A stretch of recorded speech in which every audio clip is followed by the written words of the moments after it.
Hi, and welcome to Global Student Voices, the podcast that brings you exciting stories and invaluable insights from students, educators, and thought leaders around the world. I'm your host, Coach Martin, with 30 years of experience in international education. Join us each time when we navigate the exciting journey between international secondary school and university. Let's get started. And welcome. Matthew Hayes, I'm very excited to have you on today. Tell us a little bit about what you're doing and just kind of get us updated. Thank you so much for having me, Scott. So I am a founder of Citizens, and Citizens you can think of as like a LinkedIn for students, although it doesn't quite reflect what we're trying to do. We're really trying to create a new benchmark for all of the skills and character development that young people do outside of their academic results. So trying to look at students beyond a grade, but doing so in a way that has the rigor of academic results to try and, for want of a better phrase, fight fire with fire. Yeah. No, I think that's brilliant. If I've talked to students and as I present around, I always talk about this. In my view, there's kind of 6 pillars or 6 areas that I've been saying that universities are very interested in terms of the person of applicant, and only one of them is the academic. And yet students spend about 99% of their time focused on their academic, and what the school provides is all just academic results. And so I love what you guys are doing. Kind of dig in a little bit in terms of what are the kind of things that are collected in the Citizens Diploma? So we're really trying to collect anything that helps that young person develop as a citizen. And so the initial concept for it came from my PhD research in global citizenship. So there is a strong civic element to it around service and social contribution. But it's also thinking about how changing the world starts with you and about your own personal growth. So it might be building empathy, emotional resilience, grit, managing your mental health. It could be showing your leadership, your teamwork, your collaboration, all of these areas that can sometimes be called 21st century skills or life skills. Everyone always criticizes you for different terminology there, but I think we all know what we're talking about. And the idea is that it's the student themselves that inputs into their profile on Citizens. So they can just come in, they can use their phone, or they can log it on a laptop and they can just say, here's what I've just done recently. It could be what you might think of as a micro action, could be something super small, like we just did something this weekend, or I just watched this podcast about entrepreneurship, and here are my reflections. And then we use an AI model to tag that to relevant skills or areas of character, which the student can then override if they disagree. But then it can also be used for more extended work like coursework or more complex projects as well. So really the aspiration is to try to capture everything that matters to that individual. I just can't believe it hadn't been done, and I'm so grateful that you've done it. I just think it's perfect. And as we've talked before, I'm working with a school that it just sets up perfectly with, and a lot of the schools that I've been talking to are looking for ways to capture this information, this content, helping students. Certainly every guidance counselor I know, this is kind of their main job, is to do this work. You may have just put us all out of work, but thank you for that. And your description I'm going to use to promo my book, The 6 Pillars of University Readiness, because you literally just went through the 6 pillars is what's being captured in your thing. And I just love that. It's just very affirming of, those of us who focus and research in this area, and you've done a much higher level of research than I have, but even anecdotally, it all converges, right? We're all coming together. I interviewed a VP at a university a few weeks ago for the show. She was saying exactly the same thing. These are the things that we're looking for in applicants. This is what we're giving scholarships for, are these other things. And you just went through them: grit and emotional intelligence and impact, social impact, and volunteerism. And those are all those things. And they all build the person. And that person is what the universities, the good universities especially, are trying to continue to develop. And they need to know what they're working with, right? They need to know what their raw materials are, essentially. So kind of walk me through just kind of what the experience is like for, let's start with a student. I want to hear also about the teacher and the school interaction, because I think that's a really helpful piece. The student interaction, as I understand it, this is available. So if the student's listening, they can go to your website, and that'll be in the link, and they can sign up for an account and get started today. Absolutely, yeah.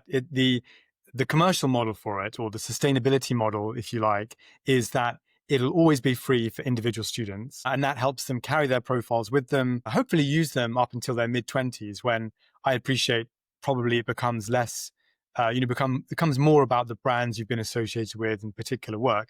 But right up until I think as late as your mid-20s, it's still really important to talk about these other areas and hopefully beyond that. But I'm just being pragmatic. And so the commercial model is built on those school subscriptions. So always free for students. And yeah, in terms of what it is for students, if we start there, we actually began Citizens as a co-design project with teenagers here in the UK. I was lucky enough when I finished my PhD to get some funding from the UK's innovation agency. And that allowed me to do workshops and surveys with teenagers. And it was in doing that that we put together kind of building blocks of Citizens. And it helped me get a better understanding of what the value proposition or what the use case was for a student. So I like to think of it as both extrinsic and intrinsic. So there's the extrinsic use case, which is building a profile that can help for your university application, like a learner transcript or a skills CV, whatever you'd like to call it, but also potentially for work experience, job applications, etc. And then there's the intrinsic side, which is I'd like to take control of my own development as a young person. I don't just want to be seen of as a grade. These are the things I'd like to focus on. And Citizens helps me understand where I already have strengths, which I may not have realized. Like if I start to input a few things I've done, I can see, oh, hang on, I didn't realize, yeah, I have done that. That's great. But also, here are my gaps. Here are areas I'd like to focus on further. And I have to admit, for me personally, I'm particularly passionate about that intrinsic case. So if any students are listening, go easy on us when you first try the platform. We're new, so I'm sure you'll find things to improve, and please tell us what should be improved. But I hope you also see that the aim here is something for you, and we want to keep focusing on what would you like to see in Citizens that is deeply personal to you and helps you develop what you want to do. That's like the emotional core of Citizens. Yeah, and as a student advocate for all my years, I just absolutely, this is the thing that just got me so jazzed about this program is it does. I mean, we had a senior course, that we met 3 times a week and talked about all of these things, and you just taken that course and put it in something that's very practical, very useful. I had, when I was the secondary principal, had all of my seniors write a biography. Like they printed 120, 160 page autobiography, who they are, what they're about, what's important to them, what the kind of learning, all the stuff that you're collecting here. I mean, the only supplement to it is we did a lot of like the personality inventories and strength finders and some of those things as well. But this is so much better. Like, who's going to read their autobiography, right? I mean, the fact that they've written one is impressive, and colleges were pretty jazzed about it, right? But but they weren't typically done until they'd already been admitted to college, so it didn't have that kind of value. But this is something that, as I look at the website and you look at a profile, it's so easy for me if I'm an admissions person, and the student can just share that link with me, correct? Yes, absolutely. And so then I can advise them based on their own experience and look at their strengths and maybe come up with some creative ways. If a student says, here's one of my strength areas, but I don't have any action points around it, I'd like to develop this a little bit. As an advisor, that's like the dream scenario, right? I can be very specific and I can see, well, I see that you've done these things. How about taking it to this next thing? Or, I can compare student profiles across the platform and be able to say, hey, somebody else did something like this, that might fit really nicely in what you're doing. And as I work with different schools, I get to then kind of share those experiences across the different platforms. I just think that's brilliant. No, I really love the direction you're thinking in as well, actually, because I do think that the scaffolding and the support that could be layered on over time, both by individual schools, by careers officers and guidance counselors, and maybe even by additional courses or micro content that we have on Citizens, could be really interesting. I was speaking with a nursing institute the other day, and you could think about how you might partner with them as an employer to say, when you look at this benchmark that we've created of all these areas of personal development and skill, what do you think are the standout areas that you would want a nurse to come into the profession with? And if you could do that across lots of different industries, maybe then you could also start to guide students when they could say, I'm interested in pursuing this pathway. We could say, oh, we've actually spoken to some professionals there and some experts, and they recommend, focus on these areas. I think that could be really, really powerful. Yeah, I think it's just huge. I think I mean, I don't want to overstate it, but it feels revolutionary in education. And I think it's something it was missing. And I think you're bringing it to us. I think that's awesome. Yeah, Well, maybe I should say a little bit about the challenges that we have to overcome, yes, because I think I was thinking when you were talking earlier about how there are so many of us working in this space, yourself, myself, lots of other people, and many have been doing it for far longer than me. And I was thinking of that quote, there's nothing as powerful as an idea whose time has come. And so I think it does feel like the timing is right now, because I think in a way, AI, and there are other factors in the world as well, but it feels like AI is the straw that broke the camel's back. And it just further highlights that actually, in terms of what education should be and what it's meant to prepare young people for, it isn't just about knowledge. Knowledge is a really important component of it, but it's also about all these other human skills. And particularly in an AI world where it's going to be so hard to predict what jobs will look like in the next 5 years, let alone next 10 or 20, one thing that we can be reasonably confident about is that the human skills, working with others, and also being able to, learning to learn, being able to change through multiple careers over the course of your life, all those things, and resilience, etc., all those things are going to be more important than ever. So I think that is a helpful prompt right now to all of us working in this space. But the other thing is that we do have to overcome some of the kind of metric driven inbuilt um, defenses of the system, and a system that basically nobody really likes. We're all kind of right. educated students are all trapped in, and there are good reasons for those metrics. So I think what I'm aspiring to try and do is focus not just on the student, but also on the school and also on the system change, to try and find a way where we can convince reluctant parents that think this is a bit wishy-washy. This, the most important thing for my child is good exam results to get into that university. I need to find ways where we work across all of those key stakeholders in the system. So I think it's a big systems change piece, really, isn't it? Yeah. Yeah, I guess my word of encouragement on that, having worked with a bunch of different schools here over the last years, we've shifted our focus from individual student focus, which we still do, but shifted it to whole school support.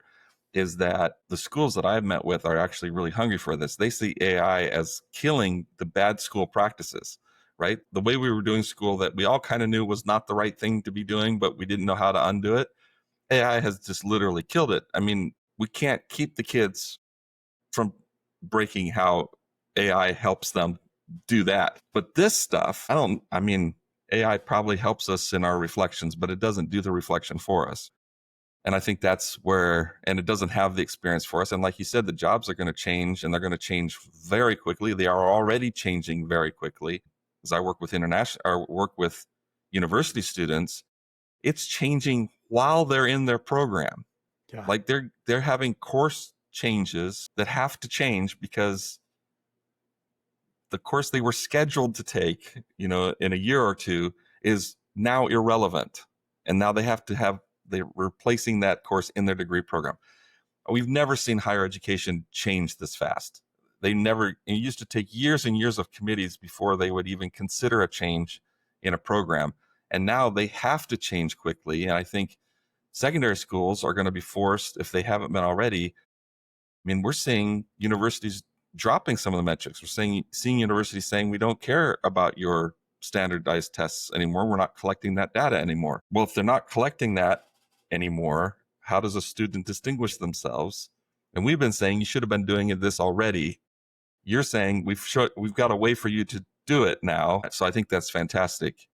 Tell me a little bit more about, like, as a school, how does this really, like, let's say the school's already on board. We're not trying to convince anybody. Let's only care about the schools that already get that they want to do an excellent job, and this is where they're going to be excellent.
Now let's return to our conversation.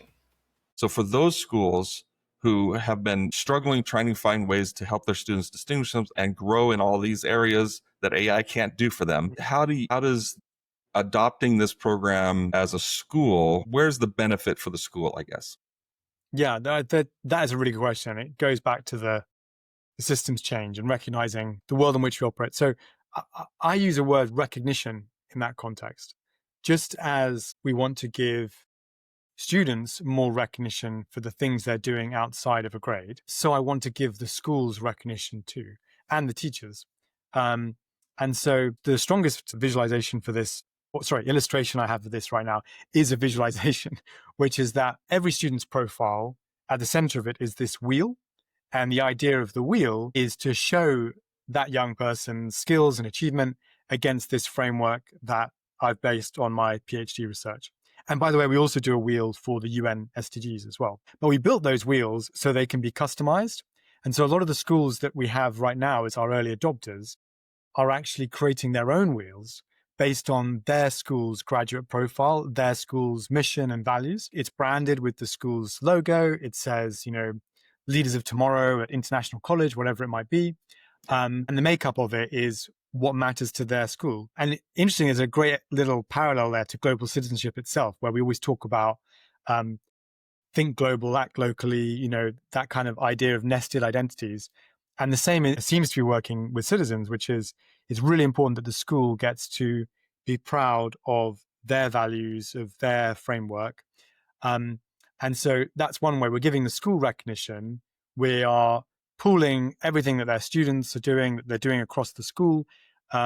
We have an ambition to create aggregate versions of our profiles as well, so that rather than just looking at every student's profile for the school's framework, you'll also have a profile for the school as a whole that will show off all the things they're doing. And I think that's where hopefully we start to get into, well, back to like intrinsic versus extrinsic. Extrinsically, this will help a school when they are competing for students to be able to say to a prospective parent that we're much more than academics here. Look at all the things our students are doing. Here you can see our values in action. For me, I hope that answers your question. That's where I think it does exactly. Yeah, because I was just thinking, particularly in some areas where there is a lot of competition for students, being able to distinguish themselves as a school is the same.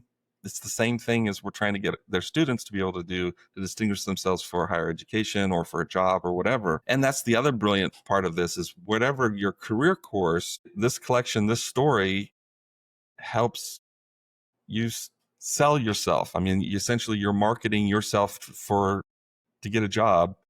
This helps you do that. And you swing that around the school. They've built their school profile to help sell their school, right? They've built their school website. They do their visit days, whatever. This just does it in a much more scientific and clearly defined for the people that are listening to this on just the audio form of the podcast. They're going to have to go to the website and see it. For the video form, I'll see if I can put some clips on so that people can see. Because I kind of wish, you talked about this being kind of a LinkedIn for students. I kind of wish LinkedIn would do this. Give us Don't the put me out same. of a job. Yeah. I mean, I wish.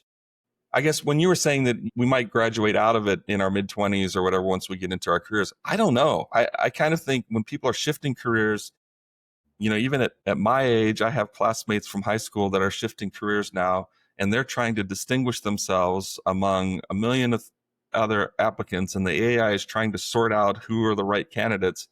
Then this information would be much more helpful than the random AI generated descriptions of the work they've done, which have all like it's AI assessing the AI work talking about people. Yeah, It's just, absolutely. and this gives us this cool graph. Like it's color coded. People, like, for visual learners, this is like the dream scenario. For an employer, if I could pull up a screen that just put everything in a bar graph, I could go, yes, that's the kind of person I want. And I get to drill down and see specific projects, pictures of things, portfolios.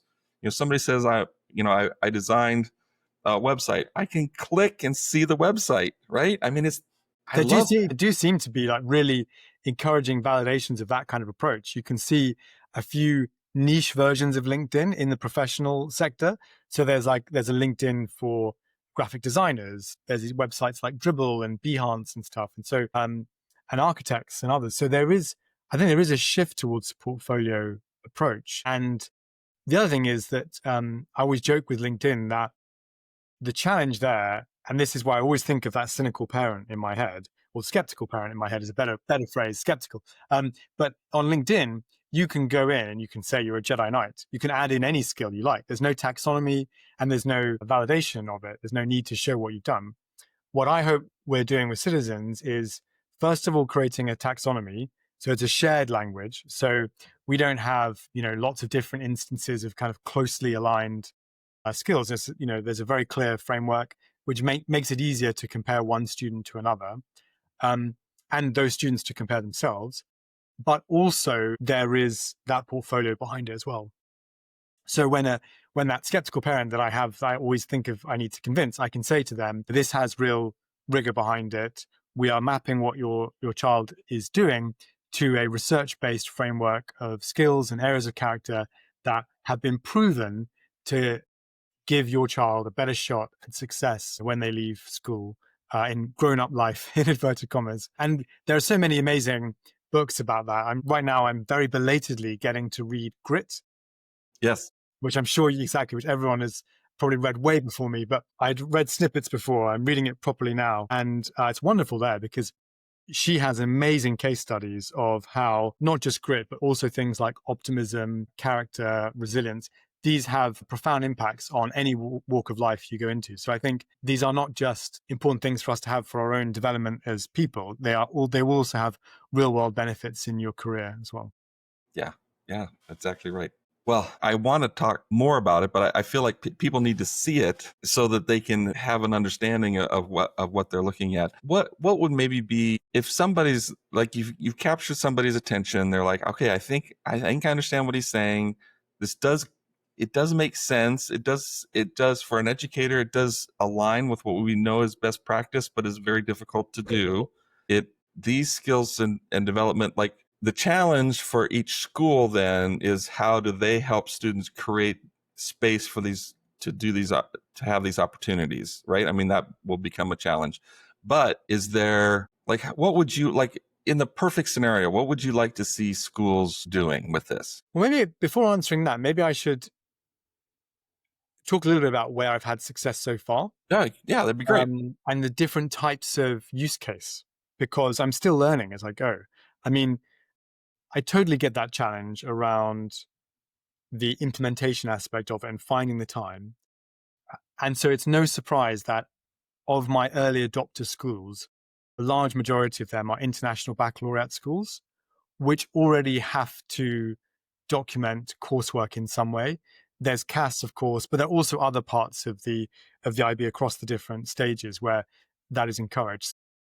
For those schools, what has worked is that there's support from leadership, from the principal, but also from other key stakeholders like careers or like head of teaching and learning, or roles like citizenship, and of course IB coordinators and CAS coordinators. Um, and there's that commitment to, we want to create these holistic portfolios for our students. Maybe we want to better showcase our school's values, and this looks interesting because of the custom wheels. But the advantage here is that we are already needing to document CAS. So let's start with that. And then let's hope that as the students use it for that, they see, I'd actually quite like to expand that part of my wheel. Maybe I could do that.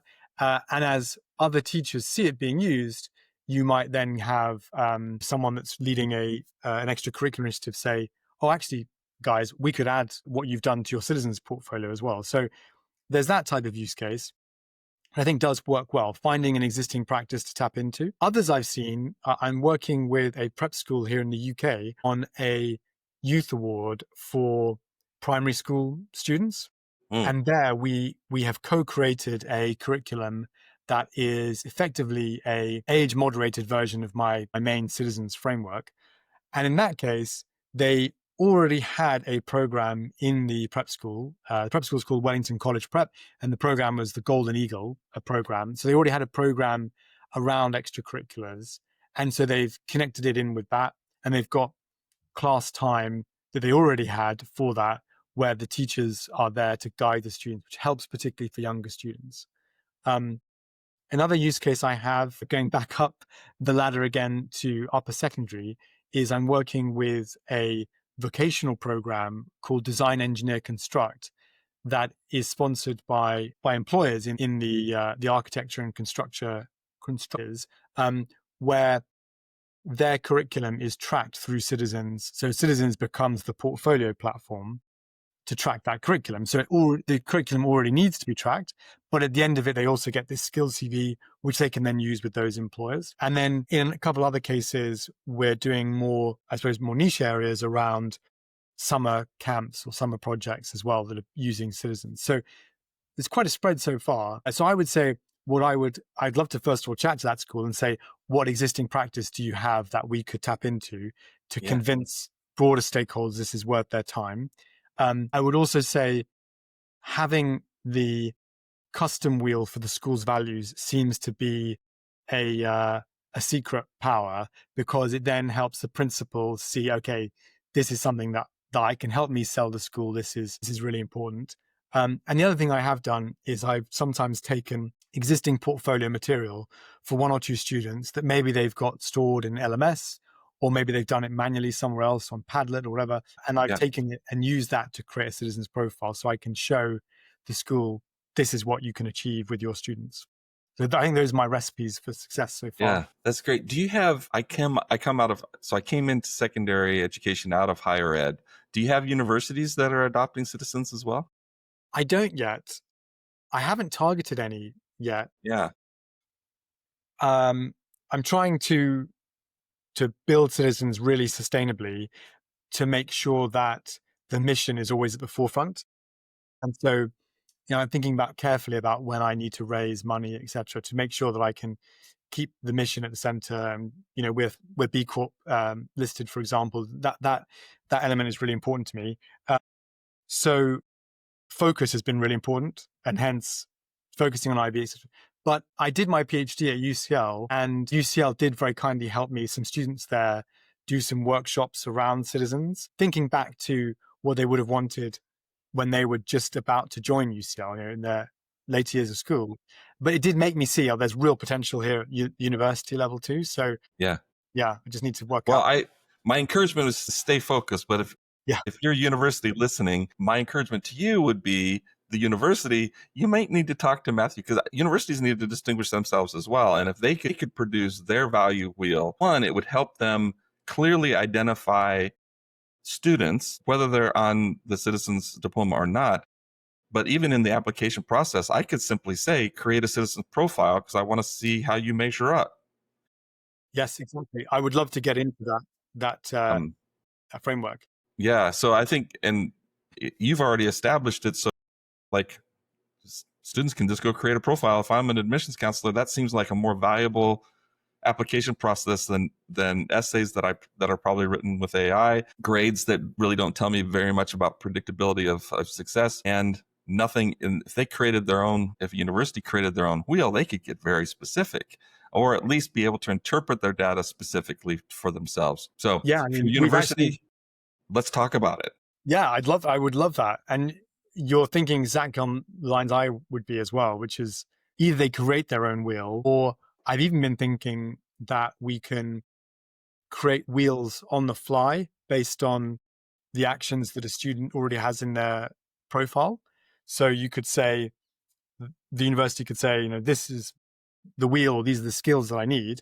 And then we can look at all the student profiles and create these mini wheels for them based on that university. And that's, I think some of these areas are not that there's bad use cases, well, there definitely are bad use cases, but this is a really positive use case of AI Yes. where it's an efficiency gain. I think, yeah, I guess language like good and bad is overly simplistic, but I am being careful to think about what really helps when we integrate AI with citizens, and not what just looks cool, or could be could actually undermine some of the things we're trying to do. So things like that, being able to reconstitute wheels. The other things we're looking at are as students build out their profiles and we've got more data there, wouldn't it be great to be able to, for a student to be able to put in a prompt into a Citizens Copilot or whatever that says, oh, I'm applying for this job, here's the job description. And then the AI model could come back and say, well, I recommend you don't forget to talk about these parts of your Yes. profile, these actions, these skills. And they could, you could see the AI there as a helpful preparation tool. But the important thing is that the data it's using is uniquely you. I Yeah. think that's really important, to start with you. Otherwise, it loses its value for you as an individual. Yeah, because I'm now thinking if I could feed, like using Notebook LM, if I could feed in the data from my citizen profile, if it had all of that stuff were collected, obviously if it were in Citizens and I just had a prompt, that'd be awesome. But even if I just collected it and sent Notebook LM to this site and said, here's everything about me, here's everything about the job, help me understand how I would fit in this. I mean, even just, is this a good fit for me? Like, we're so focused on trying to get jobs as employers or trying to get into university. I'm just thinking, if the destination universities were in Citizens, and as a student, I could go in and say, does my profile fit with these schools I'm interested in, or recommend me 10 schools that are ideologically similar to me, where I would feel like I'm among my people. Absolutely. When I think about when I've applied for jobs, um, we all know that there's a certain skill to reading the job description, or in the case of university, like reading the prospectus and knowing the language they use and the things they want to hear. And I think that side of it is I don't want to say it's like going through the hoop, but it is basically the kind of thing that I think is totally reasonable to get some support from, to say, we've already got a really powerful profile. Let's make sure we put it across in the best possible way. So you should highlight this. This is the language you should use. That to me seems a positive thing. I hope that's where citizens could be helpful in making sure that every person's potential gets the best possible shot. That's the Yeah, hope. I think so too. Well, folks, if you're listening, overwhelm Matthew with your appointments and get talking to him. I hope this creates a really busy schedule. You have to hire a bunch of personal assistants to keep yourself organized. I think this is just fantastic. I think Citizens is the best thing since sliced bread. I can't overstate it. Matthew, you've done something really, really important, and I'm glad that we can use our little voice here to help promote it. Schools, look at it seriously. Whether you supplement your existing transcript or you replace your existing transcript, I think your current transcripts are just not doing a service to students looking at universities. Put some pressure on the schools and start requesting this is the information that you want, and now the schools can do it. It's reasonable. It's within their scope to be able to present this. Any last words for the folks listening? No, thank you so much for having me. No, I would just say that you won't be disappointed by the plans in our roadmap. Anyone that's listening, I mean, hopefully you've got a feel for what I'm interested in and what I'm trying to do with citizens, and the roadmap is directly connected to that. So recently we've released things like badges, for example, to give further recognition to students, and you can issue your own. We've also created this thing, proxy actions, where teachers can write up actions for students that, again, help with younger students and help students get started.